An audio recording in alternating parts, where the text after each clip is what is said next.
evening from Vietnam. Good morning to you, Steve. Thanks a lot for spending your Saturday joining our show and sharing your amazing stories to our global audience. And on behalf of the listeners around the world, we want to say thank you to you. You're very welcome. Thanks for inviting me. Steve, you haven't been to Vietnam. Now you have a new friend, a new family here. So if you decide to travel to this part of the world, you make sure you let us know. If your friends or your family member, anyone travel to this part of the world and a friend of Steve Cohen is a friend of ours, and let them know that they can always reach out to me and then we would love to take them around. That's amazing. Thank you, Ha. Yeah, we'll take you up on it. Trust me. And for a little taste, because I know that you have a friend, her name is Patty Nguyen. She's also Right. from, I think that with her last name is from our country. So for a little Yeah. taste of culture, it's very honor for our audience to have you to share a little bit about who you are and the work you are doing. Would you please do us that honor? Yeah. Um, I guess I would call myself, I still see myself as a producer or now I might say audience builder. And I think that I work with I had come up in radio and television. I know we're going to talk about it. Then starting in 2017, I started working with a lot of different people as the world changed. There were more podcasts and I had more opportunities to do things. I believe successful people embrace change. And I work with a lot of different personalities. And I think people want the same things. I like to tell people, like, if you walk into a store, you don't necessarily want to buy a drill, you want to make a hole. So I think about what people want, and usually it's a chance to increase their audience. So I think an inclusive way to say it is I'm an audience builder. I help people get an audience and a bigger audience and help them make more impact. A lot of these people have had a lot of success, and they want to go from success to significance, to go from pain to purpose. And I want them to help them tell their story in a bigger way. And I've tried to do whatever it takes to get them to do it. And that's kind of how I got into this role after all those years in radio and television. Wow. So help the people who are good to great, right? So Jim Yeah, Collins absolutely. mentality. Yeah, Jim Collins, for sure, for sure. Yeah, yeah. And seems like 2017 was a moment that changing you from the Yeah, year experience of in the media, the producer, broadcasting on to helping other people to yeah, shine in their way. And it's an honor, to do the works that help people to grow, isn't it? yeah, absolutely. I think, yeah, I mean, I I should give a guy named James Altucher a lot of credit. I had been in TV and I was at the #1 station in New York in the morning show, and James Altucher, I'd met him, and he was looking for a producer for his podcast. He had been doing it for a long time, and that changed my life because I felt after a while everybody kind of needs a change. And I had been in television for a long time, for 15 years, and I thought you just mentioned Jim Collins, it probably helped me go from good to great. I felt it was a good change. I felt like, all of a sudden I had somebody who really enjoyed getting his word out there, was really interesting and interested. He was very curious. He could use what I wanted to do, and you want to be valuable to valuable people, but sometimes what you're doing isn't as valued in some places and other places. And I know you found that in your career. In certain places you could, and so I had met this guy, James, who had written 24 books. He was interesting and interested. He was interested in computer science and hedge funds and finance and chess and comedy. And I was somebody who my experience aligned with what he wanted to do. I always was able to get guests to do stuff. News is always about context and associations. So if you wanted to talk to somebody about whatever it might be, I usually knew where to go and I could help make him better. And it was a great partnership. And I felt like for the first time, and a lot of it in life is timing, technology advanced to where everybody could be doing podcasts, and there was more of a demand for what I had to offer. Technology, coincided with what I wanted to do. And so it wasn't just CBS or ABC or NBC or just networks could do it. There was all of a sudden now there was more than 3 million people doing podcasting, and a lot of them want to do what you're doing. They might not be as successful at it. They might not be speaking to people in 80 different countries and doing it. But so that was really pivotal for me. And it made me realize, like before, I think I felt like I had a lot of obligations. And now I felt like I had more opportunities to make more money, to meet different people, to work when I want to work, to pick and choose who I want to work with. And, James, again, I think, if we're lucky enough, your tribe is your vibe. You're the average of the 5 people you spend the most time with. He had written a book called Choose Yourself in 2013. And he basically was saying, like, you don't need to work for a company, or you could choose yourself. Like, you could decide what you want to do. I think in life, a lot of people limit themselves by feeling like you need gatekeepers. And, he was very influential to me because he talked about how, at the time, technology was changing, right? So people might have limiting beliefs and say, well, I'd like to write a book, but I don't know anybody. I live out in the middle of nowhere and I don't have an agent. And he says, well, you could self-publish. Or I want to be a musician. Well, people like Justin Bieber were discovered on YouTube. So there was a democratization of things.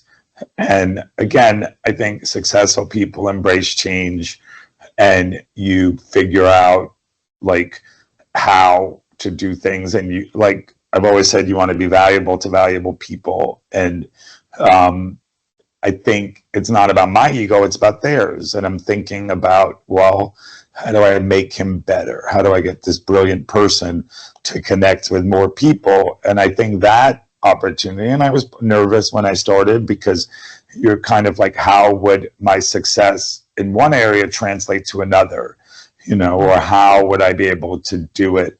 And I just felt like, okay, I'm going to really, really work hard and try and help them, and I was effective at bringing interesting people to him, and I was confident because I knew he would have good conversations with them. So I reached out, and we'd had great people on there. I would get him on other shows. Again, he didn't want to buy a drill. He wanted to make a hole. Like he had been doing it. He wanted more people to hear what he had to say, whether he was evangelizing about Bitcoin or cryptocurrency, which was an early adapter, whether it was offering his views on the world. And so I feel like I get it. I take it personally. And I know that people really want to get out there. People need, and see this as you deal with older people, or as I watch my parents get older, people want the 3 C's, right? They want to feel, no matter what age you are, but particularly as you get older, you want to feel connection, challenge, and contribution. You want to feel like you're doing all those things and what you're doing is important. And sometimes you feel that there's a sense of importance when you're getting a lot of attention or feedback from other people, and people like it and need it. And, so that experience working with James, and we would put, I felt like, again, I want to be useful to people. I don't want to use them. I want to make them better. And I felt like I was able to enhance what he did, so if he was going to San Francisco to speak at Google, I would try and set up other events there. Or if he was, you know, or if he loved chess, I would put, you know, the world champion Garry Kasparov on. Or he liked to talk about money, and we put 15 or 16 billionaires on. And then he wrote a book called Think Like a Billionaire, you know, about mindset. So I think, yeah, I mean, I think it was a good relationship. And then it helped me learn a little bit more about podcasting and this arena, meet new people. And, you know, but I think I just try and do my best and work really hard. Wow, wow. Uh, I interviewed a Holocaust survivor. Her name is Dr. Edith Eger. So she Yeah, wrote, she's amazing. yes, Amazing. Yeah. and I knew her through the book The Choice. And in that book, in the acknowledgement page, she wrote this. She doesn't believe that people come into her life. They are sent to her life. So people are sent to your life, and vice versa. You are sent to their lives to Yeah. have their voice heard, to have the audience know more about the ideas. And imagine if good ideas, nobody know about it, nobody listen to it. The good idea dies early. Is how wasteful it is, right? So thanks to the work that you are doing, and thanks to the years of Yeah. experience. And earlier you put it, you share in the a couple of minutes ago, is you were nervous, but you knew Yeah, I what was it needed apprehensive. to, Yeah. yeah, you knew what it needed to be done. You need to work hard, you need to get out there, you need to do the works, so that you know it will get to the destination that you and your clients want to do. And in this particular interview, we want to know about your dreams, the journey that lead into that 15 years in the broadcast industry, and how it's transformed into the audience building business Yeah. that you are doing now. So how do you like in terms of the idea of time travel with me? I think it's excellent. Yeah. Okay. And I Okay. like the utilization of that phrase. Okay.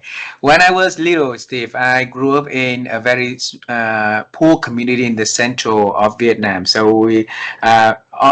back in those days, we had electricity one day, then the next day, maybe we don't have electricity for the next day or even a couple of days after that. So the only my childhood is filled with imagination when we see the moon, right? So and on those dark days, the moon shines, so we can see things very clearly at night, and it's beautiful. So my earliest dream about the future works that I would do into the world is become an astronaut and go to the moon to see how bright it is on the moon. But life did not give me any opportunity to do that works, except I was able to interview the General Charlie Duke, who's also who went on the moon That's for amazing. Yeah. mission Apollo mission 16 on 1972. So basically, life took me to a different direction, do things that it's not aligned with what my childhood dream. So for you, when you were little, what was your dream about the future works Steve is going to do and to show to the world? Yeah, it's a very good question, you know, and I think sometimes people say, like, if you don't have dreams, you have nightmares. And, you know, I'm not really sure, you know, if I think at the time I probably wanted to be like my dad, who's a physician. And, you know, I admired my dad. I still do. He's around, you know, and I guess I always felt like that was what I would do, you know, but it just, and I tried, it just wasn't for me ultimately, you know, in college and other places. And, you know, it's funny because I remember you were in Hong Kong the other day, and I remember freshman year, I had a roommate, like I had a lab partner from China, from Hong Kong, and he was like, I picked you because of your Jewish heritage, and I thought you'd be a very strong student in chemistry. And I was like, well, I thought the same thing about you, like, you know. And he was actually very good, and he wanted to do it, but I don't think I had the aptitude for it, and I don't think I really had the interest in it. I liked a lot of the aspects of it, but you have to really love it. You have to really be curious. You really have to, and I tried, and that wasn't for me. And I think I spent a lot of time trying to do that. And then I kind of went more towards where my like aptitude was and passion. You know, I started working with somebody really exceptional. Um, you know, his name is Steve Eisman, and you know, he was one of the investors who predicted the subprime housing crisis. And you know, Steve Carell played him in the movie, but he likes to talk about, well, everybody's like, follow your passion, follow your passion. And he's like, well, if you really want to be an opera singer and you can't carry a tune, then you shouldn't be an opera singer. You know, but what you're saying is like, you can, you know, fulfill your desire, you know, whatever it is. Like you could take some of those characteristics that suit your talents. So in your case, you said, well, I wasn't able to go up in space. Maybe you still can, you know. I don't know if I'm sure there have been astronauts from Vietnam or other areas, you know, but you're doing your thing, like Jen Drummond, who I think is really exceptional, and it's a privilege to work with her. It's inspiring. You want to be around people that inspire you, but she's climbed to 7-second summits, and she has a podcast, a successful podcast called Seek Your Summit. Your summit might not be to climb Mount Everest or do other things, but you have things that you do want to accomplish. For some people, it's to run marathons. For some people, it's to cure cancer. For some people, it's to make the most beautiful music in the world. But I think you have to have a North Star, and you should want to do things. And I think it took me a while. I was always probably a strong writer and enjoyed interacting with people. So when I went to college, you know, I worked at the student newspaper at the University of Michigan, and I liked meeting different people from all over, you know, and to this day, like 35 years later, I'm still friends with a lot of people. I feel like, you know, kind of like I'm a diamond, I'm forever. I maintain friendships. I think it's important, you know, and I think it helps make for a better life and a more interesting life. And I mentioned, you know, just a lot of different people. And I worked on sports, and I found a lot of these people inspiring. Some went on to win awards and the Heisman Trophy or Super Bowl trophy, or they or gold medals. And you know, that wasn't in the cards for me, but I want to try and match their success in other areas and contribute. And you know, so I felt so. Medicine was not for me. I'm glad it wasn't, and I had to probably learn the hard way. And you know, then I think I was a little lost. I think I didn't want to go to law school. I didn't want to go to grad school. I don't think I wanted to write for newspapers. And I had a friend, it's kind of like you're talking about Edith Agar, who said, hey, well, if you want to work at this radio station, you know, and so I went to work there, and I liked it. I liked the action in radio, and I liked connecting with people. I liked how people said, well, you know, what's the world's biggest microphone? And people would say, well, a telephone. You know, you can get to all these people, you know, and this was 30 years ago. And I enjoyed that experience. I think so I went to local radio. I went to WCBS radio for 5 years. I went to ABC radio, which was network radio. Then I went to national television, local television. And now I work in podcasting and with different people.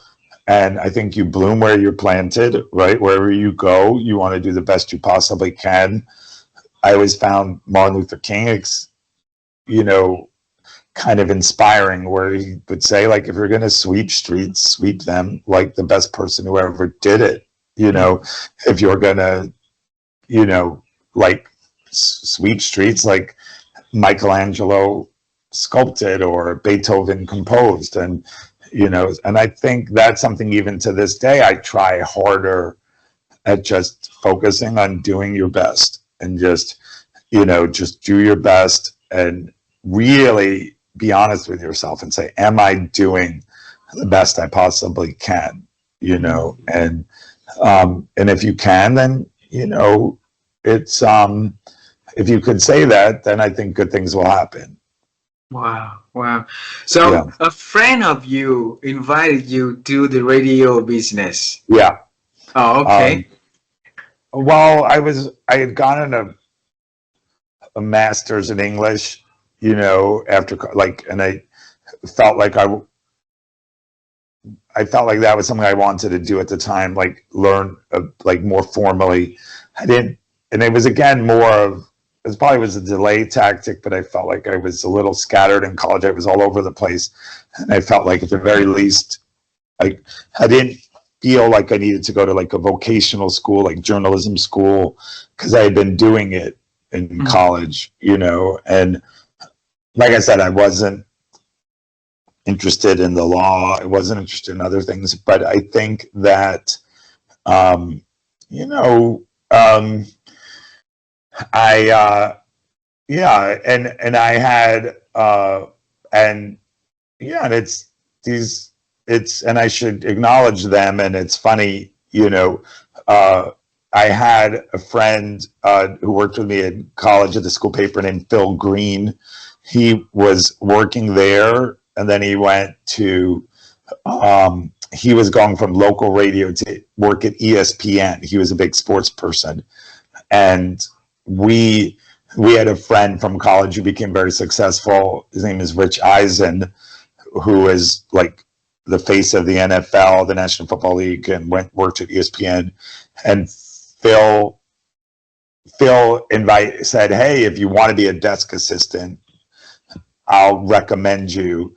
And there was me and another person named Ken Davidoff, who also had gone to college with us and worked at the student newspaper. And we both started at the same time in 1994 working as desk assistants. And if you're a desk assistant, it is a humble job. It's an entry-level job. You had to work a lot of overnights.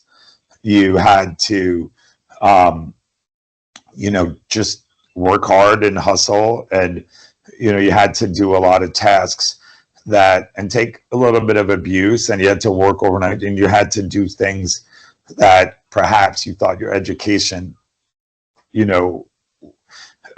entitled you to do more, that you felt like you were above.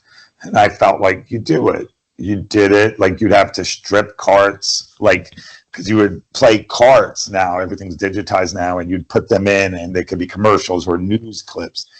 And I felt like I did it because if I didn't do it, then another worker had to do it, and I felt like you want to feel like you're paying your dues and that you earned it and you're entitled, and that you learned everything from the bottom up, and you have some compassion for people as you move on, that you could do things. And, so yeah, and we did it. And like, I think it's a good thing. There's that joke like, oh, hard work never killed anybody, but why take a chance at being the first casualty? But I think that we did it, and like anybody does it, and my dad, when he went to medical school, did internships, and he got 3 hours sleep, or it's a rite of passage. I'm sure in your career you did it. I'm sure in people, I have friends who work in the entertainment industry, and at William Morris, they worked in the mailroom, and some of it is to weed out people who aren't interested in doing it, and to separate, kind of the wheat from the chaff, and get the people who are really interested in it. That's what boot camp does, or pre-med studies. Like, if you're not willing to put in the work, then you shouldn't be there, and you don't really enjoy it. And I think that it's kind of, yeah, when you, like a lot of people, you see this probably in your life, like they see the highlight reels, but they don't see the behind the scenes, And so it's people want to, like play in the NBA, but they don't want to take 500 and shots a day. They don't want to run 3 miles a day. They don't want to do all that stuff. And you have to love the process. And I'll take a moment to say, like, that's something I probably tried to get better at, to just focus on the process, not the outcome, the journey, not the destination. And to say it might be, okay, I'm gonna, like, today's Saturday, and I'm working for different people, and you know, and I'll try for my own mental health to say, okay, gonna send 100 emails about you out there. That's how we met. I reached out, I connected you on LinkedIn, and you were, because I had seen you had done somebody that wanted to connect. I'm trying to help Jen, who's amazing, get as big of an audience as possible. I think she's very, very inspiring. Like in her case, she's got 7 kids. She had a car accident that almost killed her, and it helps me. So I want to get it out there, you know?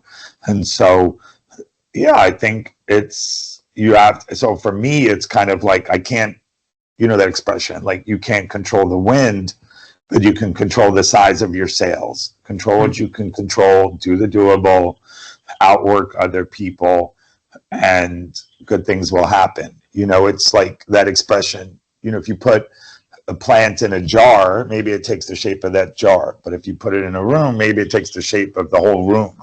You know, so I've told you a little bit how I try to bloom where I'm planted. Wherever you are, you're going to do the best you possibly can and try and shine. And then if you have, eventually you're going to get bigger audiences and bigger opportunity, and it's the same thing, and just be ready for it.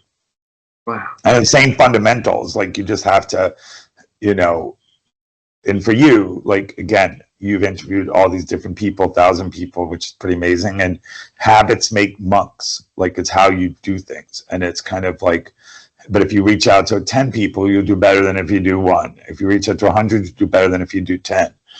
You know, if you don't ask, the answer is always no. You miss all the shots you don't take. I mean, I'm a big fan of quotes and, you know, all that. Failing to prepare is preparing to fail, and just being ready, you know, and I think that is a definition of success that the legendary coach John Wooden would say, where success is knowing you did the best you possibly could to get where you are, right? And so I try and harder to focus on the actions, not the outcomes, and not, you know, self-limiting beliefs. And the harder other people work, the more you're going to be inspired to work for them. You know, if they really want it, I think the universe opens up to them, right? Like if you really want to get somebody, like the luminaries you've had on, okay, you don't quit at your first, you know, persistence beats resistance. You keep at it. I know I'm long-winded and motor mouth, but that's, how do you say motor mouth in Vietnamese, Steve? So Steve, give me 1 second. Some pop-up on my computer. Sorry about this. I put in the note in here. You said that do what is doable. Okay. Yeah. And good things will happen. Okay. And I have the really admiration for the people who have the strength to bear the endurance, the resilience to bear with the challenges along the way. Because you say earlier that you get abused, work hard, work a lot of hours, and you know that your degree, your education deserves something. You know, there's something better at the workplace, right? Yes, but you know along the way that you know it needs to have the current works done in order for you to get there.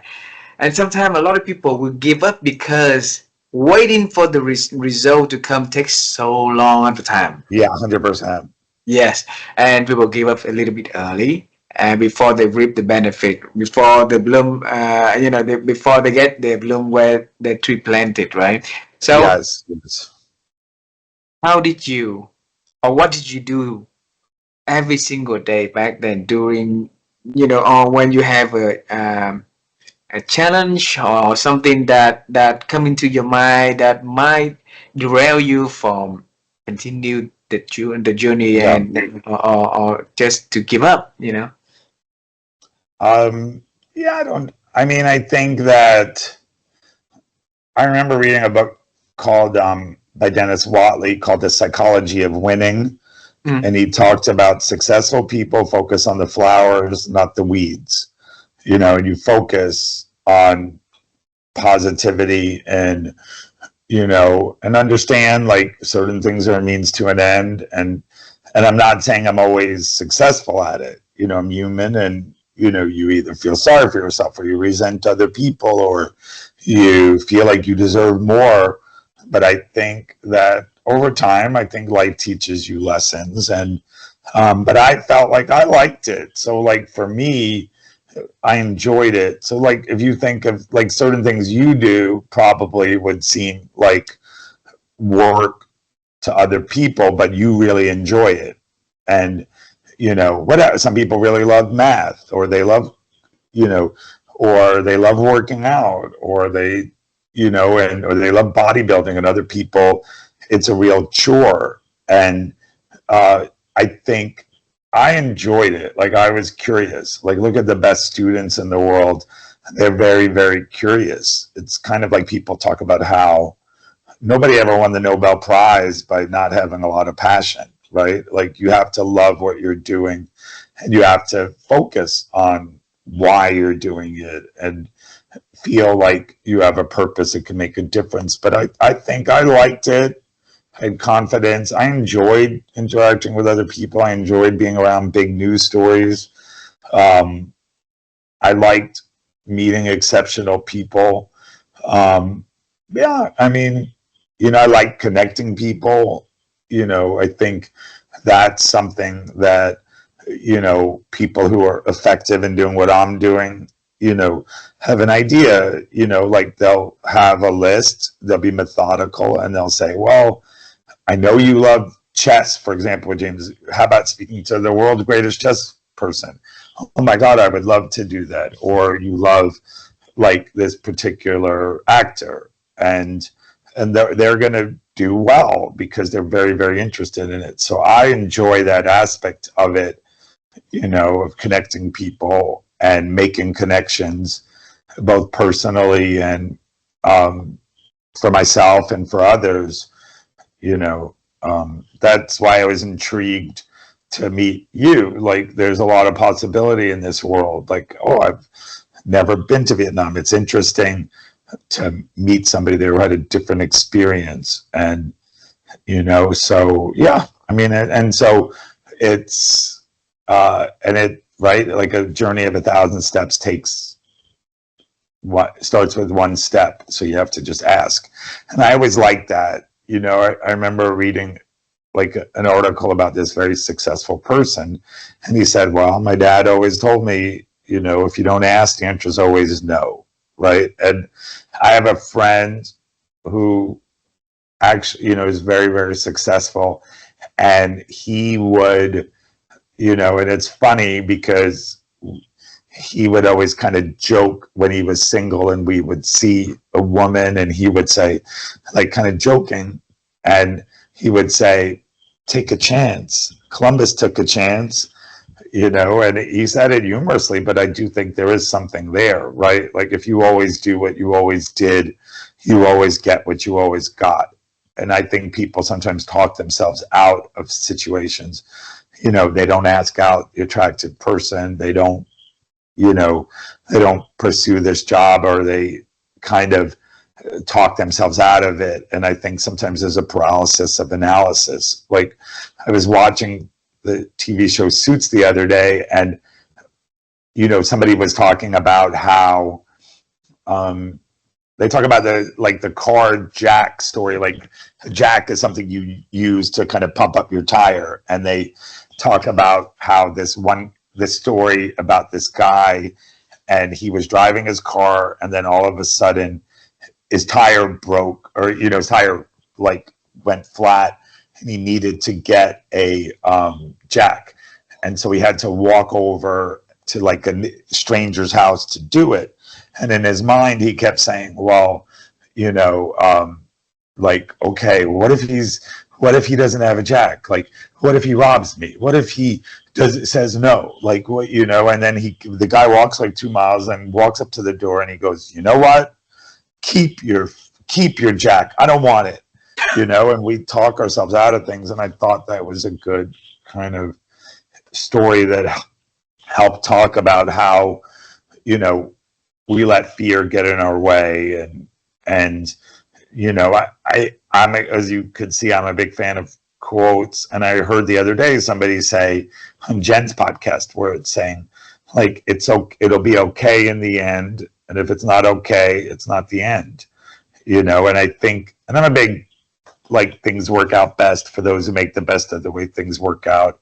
And it's advice I need to follow at times, and so, yeah. Wow. But that, I know I'm motor mouthing again, but yeah. It's a lot of insights and wisdom right there. Thanks, Steve. Yeah, you're welcome. Yeah. So as a desk assistant and move up the ladder to later on go into the management position, how did you feel about that journey, Steve? I felt pretty good. I felt like I probably outgrew what was at local radio, and I had an opportunity to go to network radio by somebody I knew, and somebody named Tony Gatto, and I thought, I'm grateful to him for taking a chance on me and give it, and I think you learn wherever you are and wherever you go. And it's funny, I was talking to somebody the other day, and no matter what industry you're in, you kind of got to work your way up, right? You have to kind of, like, and I'm a music fan, or Drake would say, started from the bottom, now we're here. Or Kanye West had the song Gold Digger, and I know I shouldn't be quoting him, but in that song he has a line that says he's got ambition, look at his eyes. This week he's mopping floors, next week it's the fries. And I think wherever you are, think about it, and, don't do your best and be open to opportunities. But I felt like, I felt like I was ready. I felt like I'd put in the work. I felt like I was ready for new challenges. And, there's always a dynamic when you're in a, kind of in a work situation. There are people who've been there a long time. There's certain things you can't control, but maybe somebody moved on to get another job, and, I think that's good. I remember I was reading a book on Mike Ovitz, who became like like they called him like the most powerful man in Hollywood. And they talked about how, they had a story about how when he was 15 or 16, he was working in he was working in a supermarket, and he was excited to have his job. Like, he was making money. And then, according to this story, his dad asked the manager there, he said, do me a favor, put him next to that guy.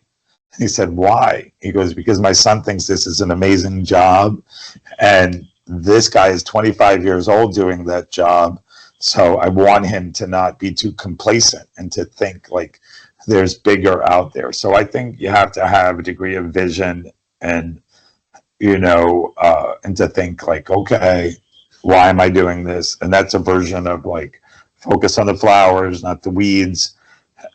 Think more about your vision rather than your circumstance, and, just, like, don't be a prisoner of the moment, be a prisoner of your dreams. Like, think about what is it that you want to do, and have a mindset where it's like, okay, I'm going to get better. And, Carol Dweck, in her book Mindset, she talks about, a fixed mindset wants affiliation, right? But a growth mindset just wants to be the best he or she can be, right?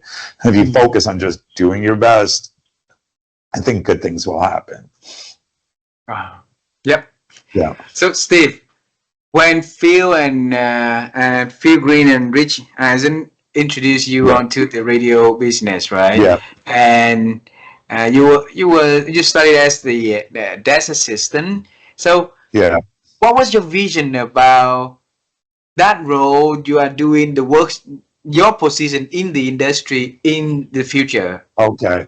Well, I felt like, I mean, it was kind of new to me, and it was a corporate environment. I mean, I thought it was very, very cool. I got to go to sporting events. I got to do stuff. I thought some of the people there were a little bit grumpy and, weren't as welcoming and inviting. But there were young people around there, and I thought it was fun. I remember thinking at the time, like, the people I went to college with were brighter than these people. They were the people I knew at the student paper were really, really accomplished and bright. And I felt like some of these people were okay, but I think I learned then you could be out of place, you don't have to be of the place. And I thought that, some people were unhappy and they might take it out on you, or some people who were very insecure and they wanted to feel like, what they were doing was so hard to kind of restrict your growth. And and some people, you want to be around people who really want you to do well, not just people who don't want you to screw up. I think that some people, and those are the people that you want to pay attention to. And some people there who are threatened by you. You're younger,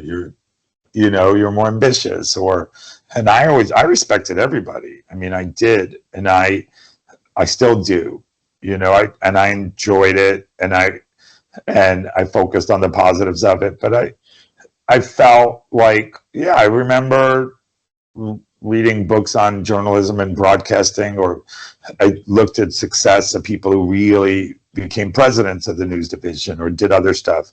And I remember thinking, like, okay, this is, I'm going to do the best I possibly can. I like it, and we'll see where I go, from it. But I remember thinking that at the time, and it was new to me. And then I think you go through, I remember, and I think you go through, whenever you do anything, you go through familiarity, competence, excellence, and mastery.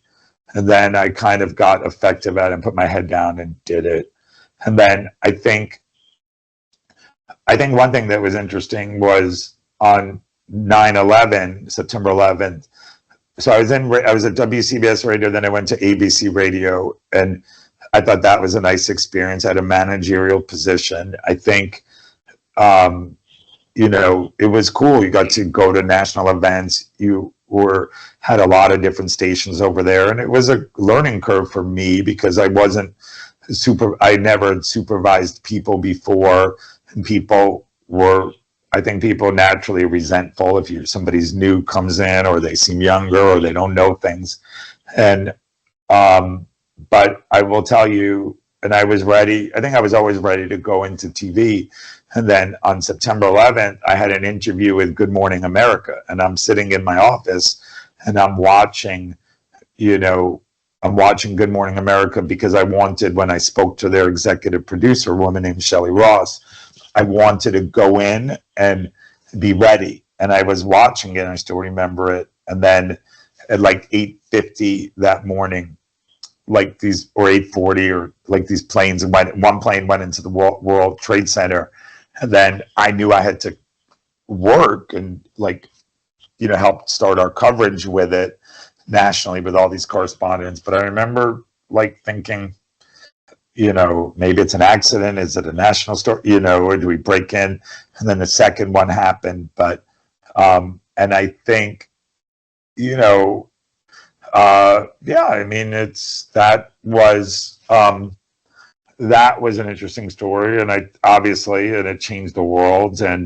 But I do think I remembered, for that particular example, in February of that year, 7 months earlier, they asked me to go to this conference on terrorism. And I remember kind of half paying attention, and then all of those people who were there were the experts who were on TV. So I had all their information, and I reached out to people. And I think again, I was prepared. I had their number. I knew where to go. It's like when you read books on what color is your parachute, you know, are you digging your well before you're thirsty? Like but I obviously, you know, that changed the world. And when and I had an extra couple of months before I spoke to Good Morning America, and then people at CBS had asked me to speak to them, and my dad was helpful because he had a patient who worked at CBS, and he's like, well, why doesn't your son look at CBS? And I was choosing between going to Good Morning America or CBS, and my feeling at the time was if I went to ABC, Good Morning America, and I'd already been at ABC, they would have just looked at me as like this radio person. If I went to CBS, I'm kind of a new person, even though I'd been there before. And I think I like the culture better at CBS than ABC.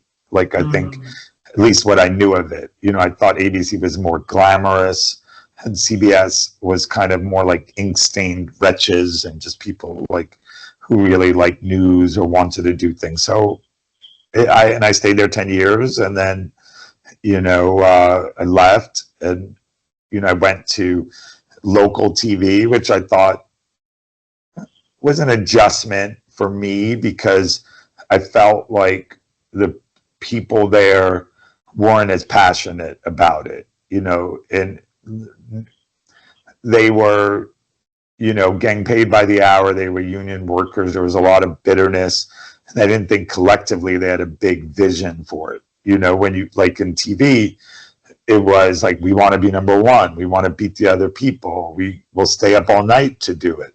And there was a question of like the cost of it, you know, and it's just different, you know, and I think that helped me appreciate some of the things about network TV more, or understand like you have to kind of have balance in your life too. You know, I remember hearing Jim Rohn talk about like work harder on yourself than you do your job, right? If you work hard on your job, you have a living, but if you work hard on yourself, you have a life. And I think at times I've neglected to do that. And so there's merits and demerits of different places, but I felt like it was different for me because if I'm going to do something, I'm really going to do it, you know, and not everybody has that mindset. You know, I would like to joke, you know, that joke like, well, if I'm going after Moby Dick, I'm going to bring tartar sauce. Not everybody wants to do that. Not everybody really is like, and that's okay too, but you want to find a place for you and your mindset and your talents. And you want to be around people who really want that, you know. So, but yeah, I knew I kind of moved forward quickly because you said we have an hour and a motor mouth, and I'm still going to be on my first grade. Yes. Yeah, yeah. Steve, we have a beautiful conversation. Why let the 1 hour to be the constraint for the two of us, right? You mentioned about growth mindset, so let's enjoy the conversation. Let's have our audience the wisdom that you can bring to the program. You mentioned about in the very early in our conversation is that the important having the people in our circle, the 5 people we associate with. So so for you, Steve, who are those 5 people in your life? Why do you choose them to have them? Well, I definitely think it's family. You know, my dad. You know, my mom. You know, my sisters. You know, not in a serious relationship now. Otherwise, I would say that. And you know, and family, and then the people around you. You know, I choose to work with people who inspire me and are really hardworking. And so I would say it, like by virtue of what I'm doing, you know, I think Jen Drummond has a big influence on me, Steve Eisman, who I started with. You know, I work with Collier Landry, and you look at different people. So I produce a podcast called Surviving the Survivor, and Carmela Waldman's a Holocaust survivor, and very impressive, and we do a lot of true crime stuff. I mean, so I try to be around positive people, and people have influenced me, and I generally find, like, if I naturally believe in somebody, I'm going to want to help them spread their word, right? So one person who influenced me a lot was a woman named Amy Morin, who wrote 13 Things Mentally Strong People Don't Do. She had been, and Amy, I worked with Amy and we're still friends, and she's amazing. That helps me because when I'm going through a tough time, I say, okay, what are the things I shouldn't be doing? And those are, dwelling on the past, feeling sorry for yourself, being afraid of alone time, and I think that's something I want to put more out into the world. But I think those are generally the people I want to be around. And I remember we interviewed Richard Branson, and when I was with James, and it really helped me because he said, what if James asks good questions, right? It's the old, like, change your questions, change your life, right? And it's kind of like, which is popularized by Tony Robbins, where he says, instead of saying, why am I so fat? You need to say, how do I get the body of my dreams out there, with everything out there. But with Richard Branson, he said, well, what if you're not a billionaire? What if you're not handsome? What if you're not extroverted? And he said, people want to be around people who are positive. People want to be around people who praise you. People want to be around people who want the best for everybody around. And so I do. Like, if I'm going to work with somebody, I want them to be the best, regardless of what they're paying me. And that's something I probably got from my dad, where he was a physician. He wanted to help people. So it didn't matter whether you were paying him $10,000 or $1,000, or it was insurance and it was $5, and you have values, so yeah, that's kind of my mindset, but I don't know. I think, like, the 5 people around you is a little bit fluid sometimes, either at different points in your life, you're working more with some people than others, or around different people, or,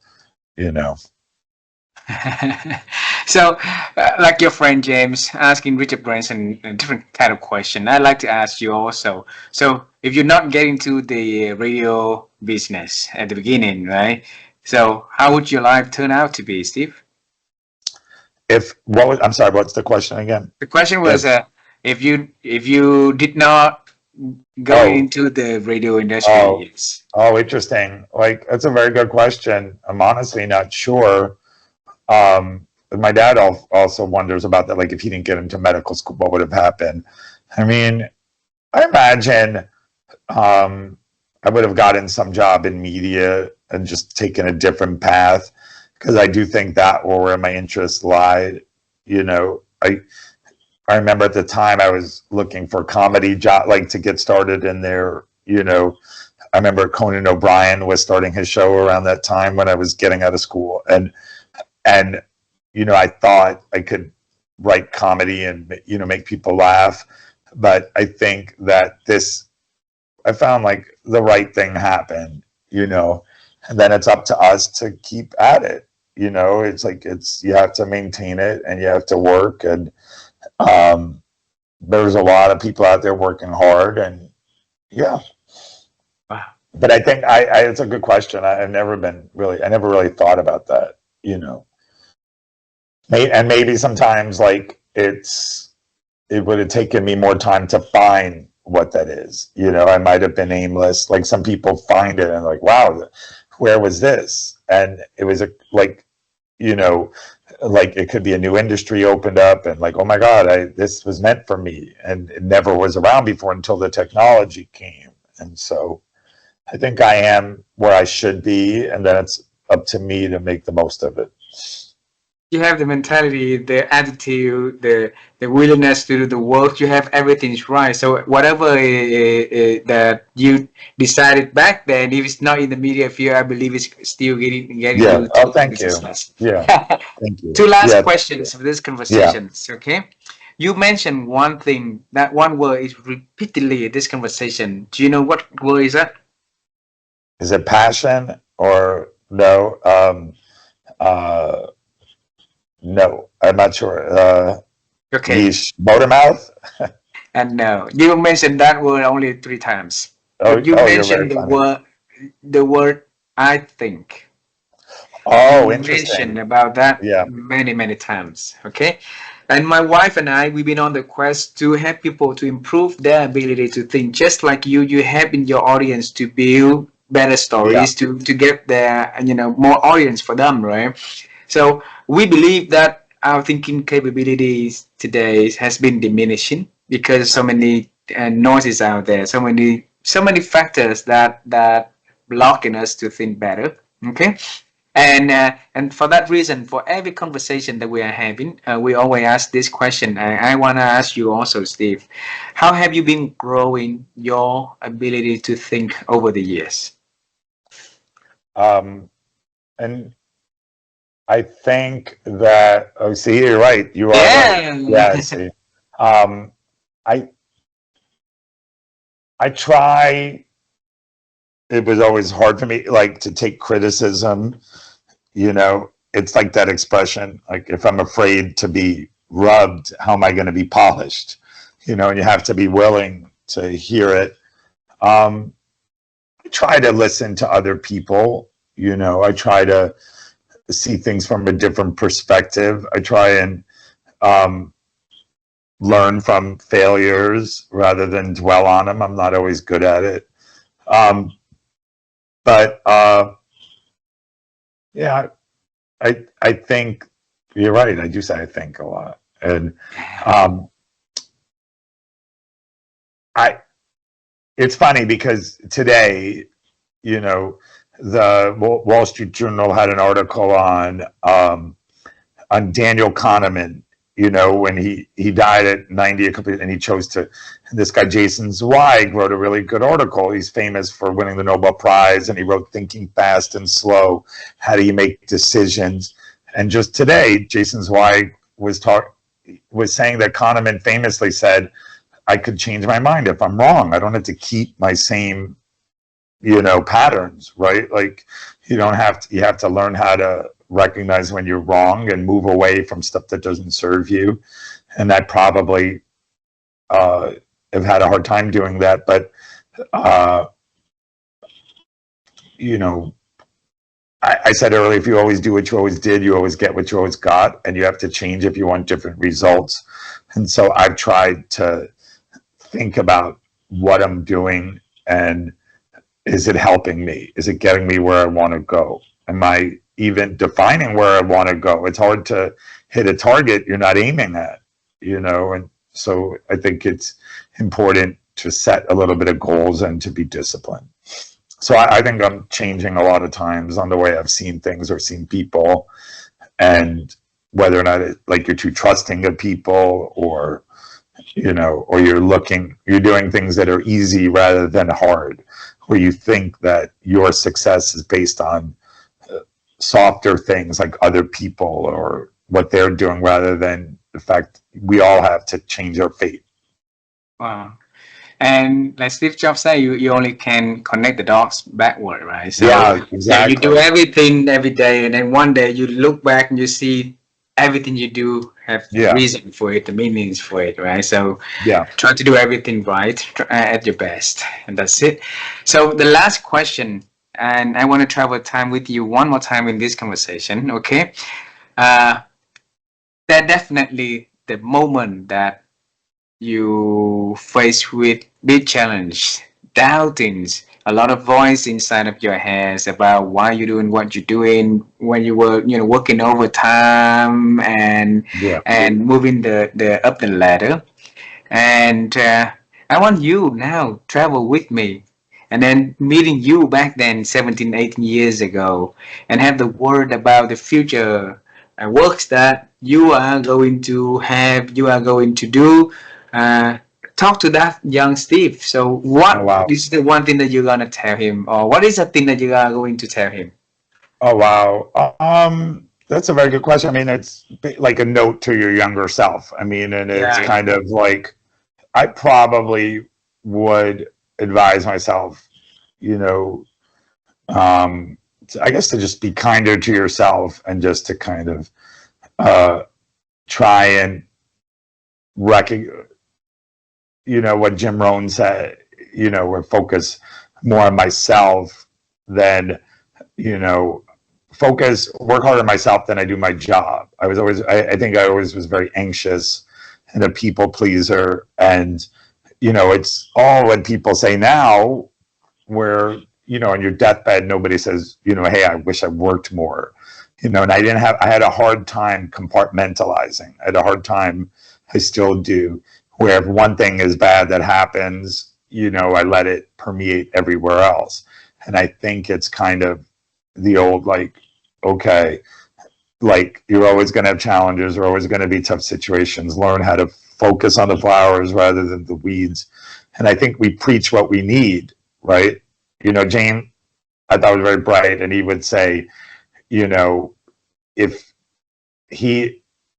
Brad Pitt wrote a book on dating, you wouldn't necessarily buy it, because how hard would Brad Pitt need to get women, or whatever. But so I think that I'm preaching what I need. I think I have to learn how to live in the moment more and appreciate things as you're going through them, and feel like, okay, you deserve to take time out, have fun, do other stuff. And, and like I just said, like, it'll be okay in the end. If it's not okay, it's not the end. And just really learn how to be kinder to yourself and enjoy life more, and, have balance. Wow. That's what I would tell myself. Yeah. Wow, beautiful. I said that we have two last questions, but one came up, and I guarantee this is the last one. Is that okay with you if I ask? Yeah, okay? Of course. Yeah, no, it's not okay.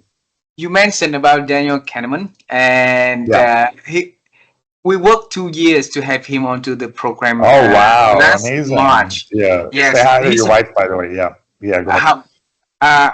We're supposed to have him right by this time last year, but then he couldn't make it, and then in May he passed. Okay, so and then we wanted him to join, because we picked 50 people to ask on a series called Agent and Wisdom. So we want to pick the people on how they grow their life, what wisdom coming from, and we try to see to spread that insights for other people. So just last question for you is, you have a very beautiful journey with a lot of challenges and a lot of rewardings along the way, also meeting many amazing people, and then have amazing people to be more interested, right? So things like that, you say. So Steve, I want to understand your own definition of wisdom. What is it to you?